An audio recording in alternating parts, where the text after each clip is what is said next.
అందరికీ నమస్కారం అండి. Welcome to my channel.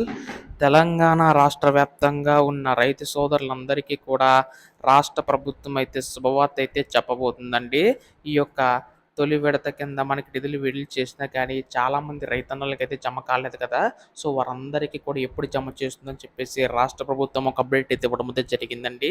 ఆ అప్డేట్ ఏంటి? అలాగే మనకి మిగిలిన వరకు ఎప్పుడు జమ చేస్తుంది రాష్ట్ర ప్రభుత్వం అనేది ప్రతీదీ కూడా ఈ వీడియోలో వివరంగా, క్లుప్తంగా తెలుసుకుందామండి.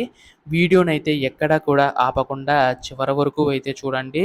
అంతకంటే ముందు కొత్తగా ఎవరైనా మన ఛానల్‌ని చూసినట్లయితే వెంటనే ఛానల్ అయితే సబ్స్క్రైబ్ చేసుకోండి.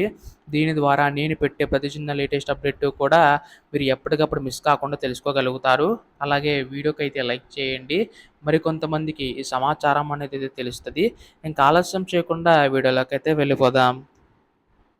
సో, ప్రస్తుతం ఇక్కడ రాష్ట్ర వ్యాప్తంగా ఉన్న రైతు సోదరులందరికీ కూడా మనకి తెలంగాణ రాష్ట్ర ప్రభుత్వం మనకి రైతు భరోసా పథకం అనేది తీసుకురావడం అయితే జరిగింది కదండీ! గతంలో మనకి రైతు బంధు కింద ఇచ్చేవారు. అయితే ఇప్పుడు రాష్ట్ర ప్రభుత్వం దాన్ని రైతు భరోసా కింద మార్చి మనకి నిధులు పెంచి అందించడానికి అయితే సిద్ధమవుతుందనమాట.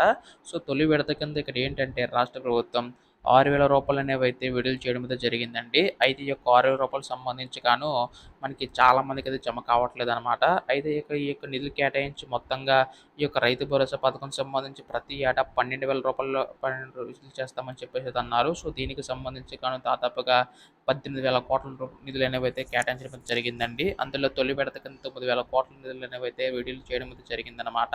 అయితే ఇందులో కూడా ముఖ్యంగా చూసుకున్నట్లయితే ఈ యొక్క 9,000 సంబంధించి గాను 5,000 కోట్లనైతే రైతుల ఖాతాలో జమ అయ్యాయి. మిగిలిన 4,000 కోట్ల రూపాయలనేవైతే జమ కావాల్సి ఉంటుందండి. అయితే ఈ యొక్క 4,000 కోట్ల రూపాయలు సంబంధించి గాను ఎప్పుడు జమ చేస్తుందని చెప్పేసి అయితే అడుగుతున్నారు. సో, ప్రస్తుతం మనకి 3-4 నెలల మధ్యలో ఉన్న వారందరికీ కూడా జమ చేయడమే జరిగిందనమాట. మిగిలిన వారికి ఆపై ఉన్న వారికి కూడా మనకి రాష్ట్ర ప్రభుత్వం నిధులు కేటాయించి సర్దుబాటు అయిన తర్వాత విడుదల చేస్తామని తెలపడం జరిగిందనమాట.